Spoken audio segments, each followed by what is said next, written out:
Hi good morning to all. இன்றைக்கி பார்த்தீங்கன்னா சாமிக்கு ஒயிட் அண்ட் எல்லோ செவந்தி தான் எடுத்திருக்கேன். இன்றைக்கி என்னோட டே வந்துட்டு ரொம்பவே லேட்டு, ரொம்ப பரபரன்னு தான் ஸ்டார்ட் ஆகி போயிட்டுருந்தது.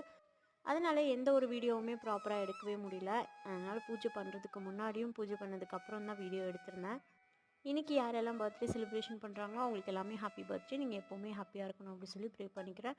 பிரம்ம முகூர்த்த பூஜை செய்கிற உங்களோட வேண்டுதலும் சீக்கிரமாக நிறைவேறணும் அப்படி சொல்லியும் ப்ரே பண்ணிக்கிறேன். ஃபஸ்ட் டே வந்து லேட் ஆயிடுச்சு அப்படின்னாவே எனக்கு அந்த டேவே வந்துட்டு ஒரு மாதிரி இருக்கும். இன்றைக்கி அப்படி தான் இருக்குது. இன்றைக்கி டே வந்து பாசிட்டிவாக இருக்கணும் அப்படி சொல்லி தான் நான் இன்றைக்கி ப்ரேயரே பண்ணியிருக்கேன். பார்ப்போம் இன்றைக்கி டே எப்படி இருக்குது அப்படின்னு சொல்லிட்டு ஈவினிங் இல்லைன்னா நாளைக்கு பிரம்ம முகூர்த்த பூஜை பண்ணும்போது இன்றைக்கி டே எப்படி இருந்துச்சு அப்படிங்கிறத நான் கண்டிப்பாக ஷேர் பண்ணுறேன் உங்ககிட்ட. நீங்கள் யாரெல்லாம் பூஜை பண்ணீங்க அப்படிங்கிறத மறக்காமல் கமெண்ட்டில் ஷேர் பண்ணுங்கள். அண்ட் என்னோடய வீடியோஸ் பிடிச்சிருந்தா சேனலை சப்ஸ்கிரைப் பண்ணிவிட்டு பாருங்கள், கொஞ்சம் சப்போர்ட்டிவாக இருக்கும். ஆஃப்டர் பூஜை முடிச்சதுக்கப்புறம் இன்றைக்கி சாமிக்கான நெய்வேத்தியம் பொட்டுக்கல்லையும் கரும்பு சக்கரையும் கலந்த மாதிரி ஒரு நெய்வேத்தியம் தான் வச்சுருக்கேன். பானகம் வச்சுருக்கேன். பாய், நெக்ஸ்ட் வீடியோவில் பார்க்கலாம். தேங்க்யூ.